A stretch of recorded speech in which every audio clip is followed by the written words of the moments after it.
Hello everyone, नमस्ते, जय मसी, good morning सम्पूर्णलाई। यहाँनिर म चाहिँ अहिले चाहिँ यो चाहिँ फिस एक करी बनाउँदैछु है।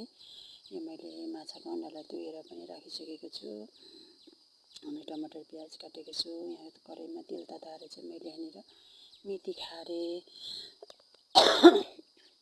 मलाई चाहिँ पुरा सर्दीहरू लागिरहेको छ र अनि मेथी खारेर चाहिँ मैले प्याज पनि हालेर मजाले भुटिदिएँ अनि मैले लसुन पनि हालिदिएँ यहाँनिर हो। लसुन पनि हालेर मैले मजाले भुट्दैछु